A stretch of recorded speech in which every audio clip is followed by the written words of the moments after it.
एक बार वृंदावन में एक संत हुए कदम खंडी जी महाराज। उनकी बड़ी बड़ी जटाएं थीं। वो वृंदावन के सघन वन में जाके भजन करते थे। एक दिन जा रहे थे तो रास्ते में उनकी बड़ी बड़ी जटाएं झाड़ियों में उलझ गई। उन्होंने खूब प्रयत्न किया किंतु सफल नहीं हो पाए और थक के वहीं बैठ गए और बैठे बैठे गुनगुनाने लगे, हे मुरलीधर छलिया मोहन, हम भी तुमको दिल दे बैठे, गम पहले से ही कम तो ना थे, एक और मुसीबत ले बैठे। बहुत से ब्रजवासी जन आए और बोले, बाबा हम सुलझा देवे तेरी जटाएं। तो बाबा ने सबको डांट के भगा दिया और कहा कि जिसने उलझाई वही आएगा अब तो सुलझाने। बहुत समय हो गया बाबा को बैठे बैठे, तुम आते नहीं मनमोहन, क्यों इतना हमको तड़पाते हो क्यों, प्राण पखेरु लगे उड़ने, तुम हाय अभी शर्माते हो क्यों। तभी सामने से 15-16 वर्ष का सुंदर किशोर हाथ में लकुटी लिए आता हुआ दिखा, जिसकी मतवाली चाल देखकर करोड़ों काम लजा जाए। मुखमंडल करोड़ों सूर्यों के जितना चमक रहा था और चेहरे पे प्रेमियों के हृदय को चीर देने वाली मुस्कान थी। आते ही बाबा से ठाकुर जी बोले, बाबा हमहू सुलझा दें तेरी जटा।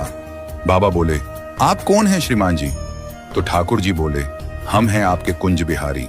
तो बाबा बोले, हम तो किसी कुंज बिहारी को नहीं जानते। तो भगवान फिर आए थोड़ी देर में और बोले, बाबा अब सुलझा दें तेरी जटाएं। तो बाबा बोले, आप कौन हैं श्रीमान जी। तो ठाकुर जी बोले, हम हैं निकुंज बिहारी। तो बाबा बोले, हम तो किसी निकुंज बिहारी को नहीं जानते। तो ठाकुर जी बोले, तो बाबा किसको जानते हो बताओ। तो बाबा बोले, हम तो निभृत निकुंज बिहारी को जानते हैं। तो भगवान ने तुरंत निभृत निकुंज बिहारी का स्वरूप बना लिया। ले बाबा अब सुलझा दूं। तब बाबा बोले, क्यों रे लाला मोए पागल क्यों बनावे, निभृत निकुंज बिहारी तो बिना श्री राधाजू के एक पल भी ना रह पावे, और एक तू है अकेलो सोटा 100 खड़ो हैं। तभी पीछे से मधुर रसीली आवाज आई, बाबा हम यही हैं। ये थी हमारी श्री जी।